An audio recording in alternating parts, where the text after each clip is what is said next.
जयपुर से इस वक्त की बड़ी खबर, जहां प्रदेश में बड़ा प्रशासनिक फेरबदल हुआ है। 91 आईपीएस अफसरों के हुए हैं तबादले। राजेश मीणा को लगाया गया है जोधपुर रेंज आईजी, साथ ही हिंगलाज दान को लगाया गया है राज्य मानवाधिकार आयोग में आईजी, साथ ही रवि दत्त गौड़ को लगाया गया है आईजी, जहां पुलिस मुख्यालय गौरव श्रीवास्तव को लगाया गया है आईजी उदयपुर रेंज। तो देखिए, ये आईपीएस अफसरों का तबादला आज किया गया है। 91 में ऐसे आईपीएस है जिनको आज तबादला किया, उसकी लिस्ट है आपके सामने। और देखिए, प्रदेश में बड़ा प्रशासनिक फेरबदल हुआ है, जिसमें 91 में ऐसे आईपीएस ऑफिसर है जिनका आज तबादला हुआ। ये सूची आपके सामने, जहां कई सारे बड़े अधिकारी है, उनकी आज अलग अलग जगहों पर उन्हें नियुक्त किया गया है।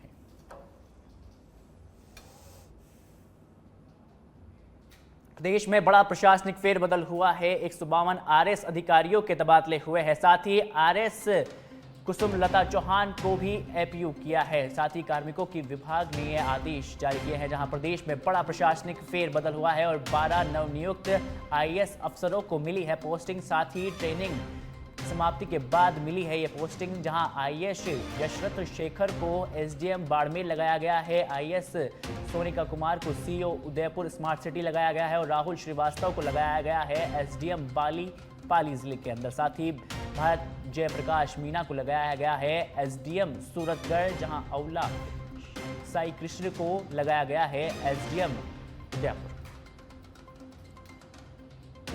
तो ये देखिए, तमाम वो नाम जहां आज बड़ा फेरबदल राजस्थान के अंदर देखने को मिला है। तो देखिए, प्रदेश में बड़ा प्रशासनिक फेरबदल हुआ है, जिसमें कई बड़े अधिकारियों को तमाम जगहों पर नियुक्ति दी है।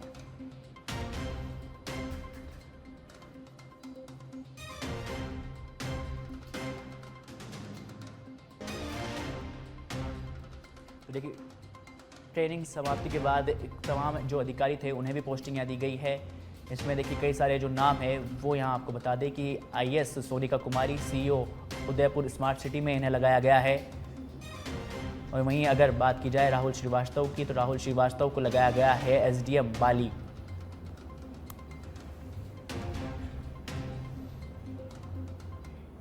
प्रदेश की न्यायपालिका से जुड़ी इस वक्त की बड़ी खबर, जहां राजस्थान हाई कोर्ट को शीघ्र मिलेंगे 7 नए जज। आज कल में कभी भी जारी हो सकती है नियुक्ति वारंट। साथ ही केंद्र सरकार की मंजूरी के बाद कभी भी जारी हो सकते हैं ये वारंट। देखिए, इस वक्त ये बड़ी खबर, जहां राजधानी जयपुर से ये खबर है। साथ ही प्रदेश की न्यायपालिका से जुड़ी ये बड़ी खबर, राजस्थान हाई कोर्ट को शीघ्र मिलेंगे नए 7 जज, जहां आज या कल कभी भी जारी हो सकती है नियुक्ति वारंट और केंद्र सरकार की मंजूरी के बाद कभी भी जारी हो सकता है ये वारंट। तो देखिए, राजधानी जयपुर से ये बड़ी खबर।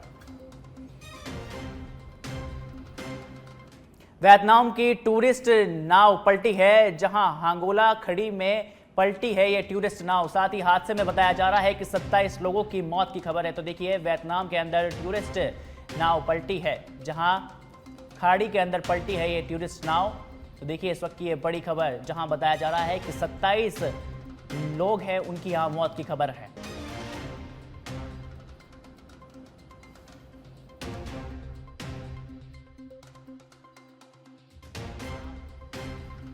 टूरिस्ट की जो नाव थी वो यहाँ पलटी है। बताया जा रहा है कि 27 ऐसे लोग हैं जिनकी मौत की अब खबर सामने आ रही है लगातार। झालावाड़ के खानपुर से इस वक्त की बड़ी खबर, जहां उफनते बरसाती नाले में फंसा है ये ट्रक, जहां चालक ने कूदकर बचाई है अपनी जान जोखिम में डालकर नाला पार कर रहे थे ये वाहन चालक। स्टेट हाईवे पर ये हादसा हुआ, जहां पुलिया का ये पूरा मामला है। तो देखिए, इस वक्त ये झालावाड़ से इस वक्त की बड़ी खबर, जहां चालक ने कूदकर बचाई है अपनी जान। साथ ही फनते बरसाती नाले में फंसा था ये ट्रक, जहां चालक ने कूदकर अपनी जान बचाई और जान जोखिम में डालकर नाला पार कर रहे थे ये चालक। साथ ही स्टेट हाईवे गरा अरनिया कोखेड़ा गांव के समीप ये क्षतिग्रस्त पुलिया का ये पूरा मामला है। तो देखिए, झालावाड़ से तस्वीरें सामने आई है, जहां किस तरह से देखिए ये ट्रक है, ये नाला पार करने की कोशिश कर रहा था, जहां उफनते बरसाती नाले में फंसा है ये ट्रक, जहां चालक ने कूदकर अपनी जान जैसे तैसे बचाई।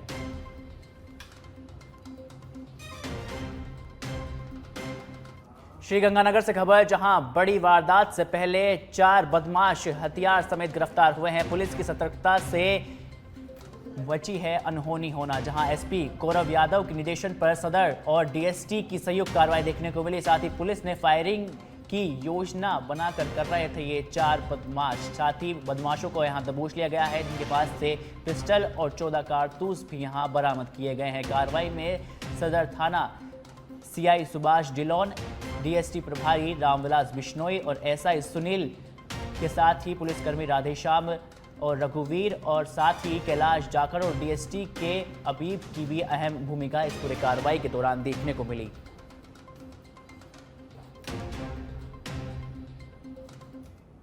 खेरतल भिवाड़ी औद्योगिक क्षेत्र के चौपानकी में रीको प्रशासन ने पुलिस जाब्ते की मदद से बड़ी अतिक्रमण विरोधी की कार्रवाई की है, जहां रीको की जमीन पर सड़क और फुटपाथ पर अवैध रूप से कब्जा जमाए बैठे दर्जनों रेहड़ी ठेले और पटरी दुकानदारों को यहां हटाया गया है। रीको अधिकारी ने बताया कि यह कार्रवाई नियमानुसार की गई है, जहां हालांकि कुछ लोगों ने अतिक्रमण कार्रवाई का विरोध भी किया।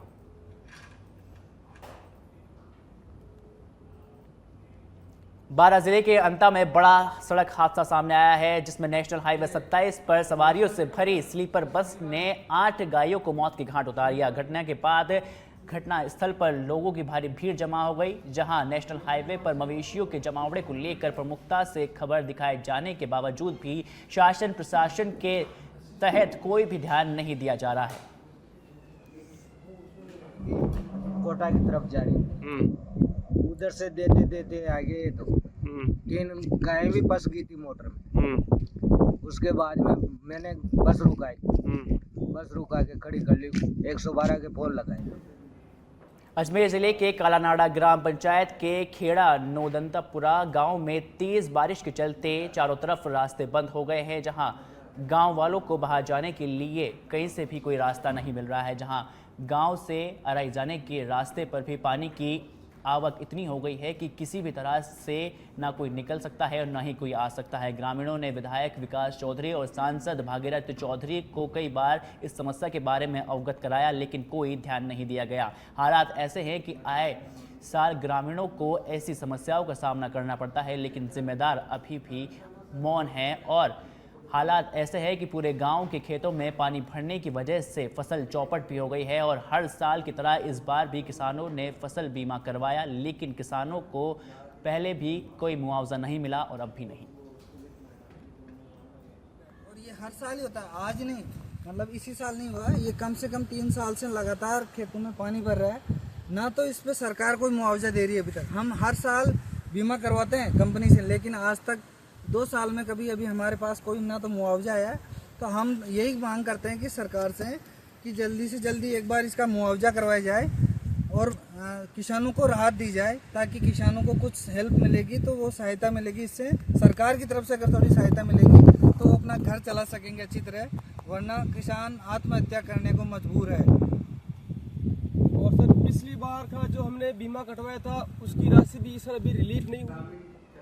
हनुमानगढ़ में ओवरलोड वाहनों के खिलाफ कार्रवाई की गई है। हनुमानगढ़ जिला परिवहन विभाग ने ओवरलोड एवं ओवर हाइट वाहनों के खिलाफ ये विशेष अभियान चलाया, जहां नवनियुक्त परिवहन निदेशक कल्याण व्यास के नेतृत्व में ये कार्रवाई की गई, जहां पहली बार इतने बड़े पैमाने पर की जा रही है ये कार्रवाई। व्यास ने कहा कि बीकानेर आरटीओ और अनिल पांडे के निर्देशन में अभियान चलाया जा रहा है और उन्होंने कहा कि 20 चालान आज ही काटे गए हैं और आगे ओवरलोड वाहनों को बख्शा नहीं जाएगा। ये अभियान श्रीमान प्रादेशिक परिवहन अधिकारी बीकानेर के आदेशानुसार मुझे प्रभावी रूप से प्रवर्तन कार्य हेतु यहाँ पर 7 दिन के लिए लगाया है। हनुमानगढ़ क्षेत्र से ओवरलोड ओवर हाइटिंग वगैरह की कंप्लेनें काफ़ी मिल रही थी। तो ब्यावर में गरीब रथ एक्सप्रेस के इंजन में अचानक आग लग गई। हादसा शनिवार सुबह 3 बजे संदेड़ा रेलवे स्टेशन से गुजरने के दौरान हुआ, जहां आग लगने की सूचना मिलते ही अफरा तफरी मच गई। लोको पायलट को इंजन के दूसरे हिस्से में धुआं दिखाई दिया था और इसके बाद तुरंत ट्रेन को रुकवाकर पैसेंजर को उतारा गया, जहां हादसे की जानकारी तुरंत अजमेर में अधिकारियों को दी गई। वहीं दूसरी ट्रेनों को भी कम स्पीड से यहां से निकाला गया।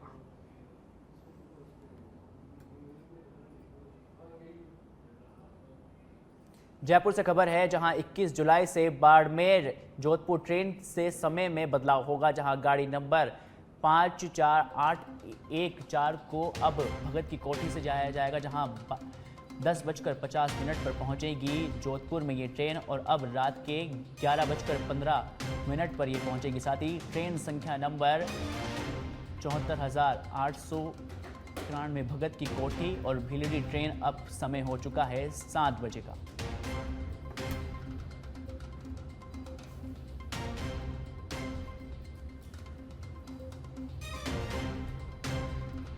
खबर भरतपुर से है। भरतपुर पुलिस का एक्शन मोड सामने आया है, जहां बिड़यारी पुलिस ने यहां पर बड़ा एक्शन मोड देखने को मिला, जहां बिड़यारी पुलिया पर खतरनाक स्टंटबाजी करने वाले 2 युवकों को गिरफ्तार किया है। दोनों युवक ने अपनी गलती यहां स्वीकार कर ली है और कहा है कि भविष्य में ना ऐसा करेंगे और इसी को लेकर उन्होंने संकल्प भी लिया। नदियों व पुलों पर स्टंट कर रील बनाना यहां गैर कानूनी पुलिस ने इन्हें बताया। तो देखिए, दोनों युवकों ने अपनी गलती स्वीकार की और जहां अब संकल्प भी इन दोनों युवकों ने लिया है।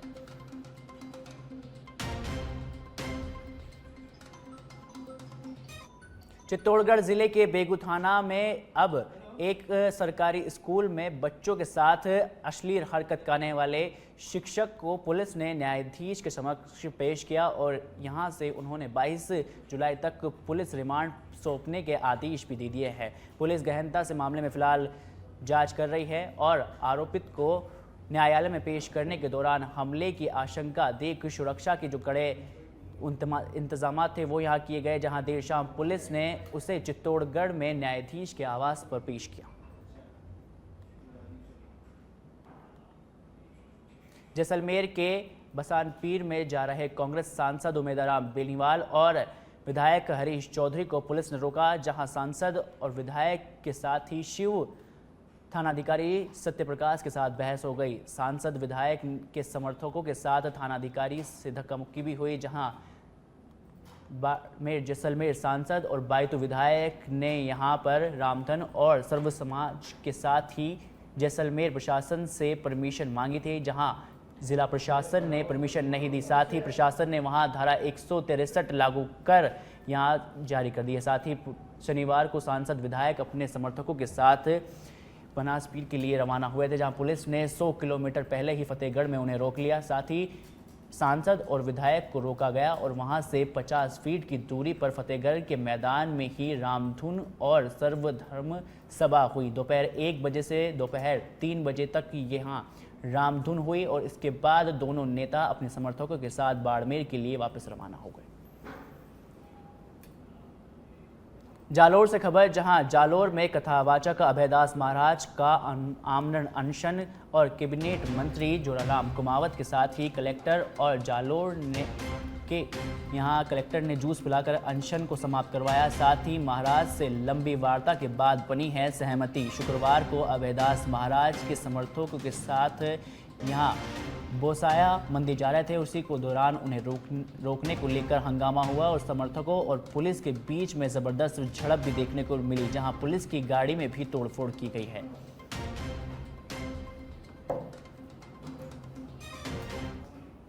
बारां जिले सहित एमपी में तेज बारिश के चलते पार्वती नदी उफान पर बह रही है और इसी के चलते आवाजाही में काफ़ी परेशानी देखने को मिल रही है। जहां जिले के पार्वती नदी में शनिवार को 2 ट्रैक्टर और 1 ट्रॉली बह गई, जहां नदी का बहाव इतना तेज था कि देखते ही देखते भरी ट्रॉली और दोनों ट्रैक्टर और 1 ट्रॉली नदी में भीतर समा गई। साथ ही घटना पार्वती नदी की है, जहां कोटड़ी सुंदड़ा गांव में बीती रात नदी किनारे पत्थर लाने और ट्रैक्टर ट्रॉली यहां फंस गई और इस दौरान ट्रैक्टर को खींचकर जेसीबी की सहायता से यहां बाहर निकालने की कोशिश की गई, लेकिन इस दौरान रस्सी टूट गई और सारा दबाव नदी में फंसे ट्रैक्टर को निगल गया।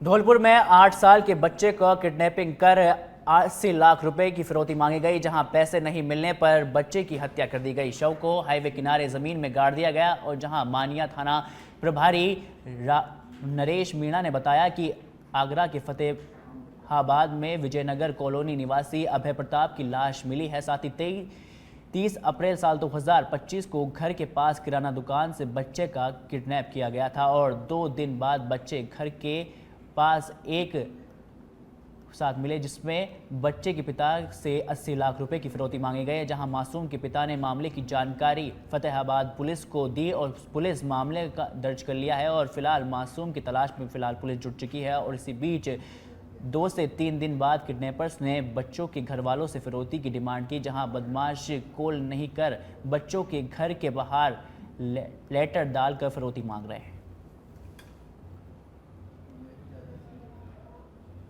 फतेहाबाद जो पुलिस स्टेशन है वहाँ के श्रीमान SHO साहब आए थे यहाँ पे, तो कोई अक्यूज़ को लेके आया था, तो उन्होंने बताया था कि ये 30 अप्रैल को एक बच्चे का किडनैप हुआ था वहाँ से फतेहाबाद थाना इलाके से। तो जो मुलजिमों की निशानदेही से अपने मनिया से आगे किलोमीटर या हाईवे से धौलपुर है, वहाँ एक बॉडी मिली है। उनके परिजन आए हैं हॉस्पिटल में, उसकी बॉडी की मतलब शिनाख्त कराई, तो परिजनों ने अपना बेटा होना। बूंदी में लिव इन रिलेशनशिप में रह रही युवती ने जहर खाकर सुसाइड कर लिया। युवती नोएडा में ऑनलाइन प्रॉपर्टी डीलिंग का काम करती थी और 6 महीने पहले ही लिव इन पार्टनर के साथ रहने बड़ा नया गांव आई थी, जहां प्रारंभिक जांच में सामने आया है कि युवती पहले से ही शादीशुदा थी और पहला पति सरकारी नौकरी में था। जहां युवती पति से अलग होकर लिव इन में रह रही थी, जहां पति फोन कर युवती को धमकाता था, जिससे परेशान होकर उसने सुसाइड कर लिया। मामला हिंडोनी थाना पुलिस का है।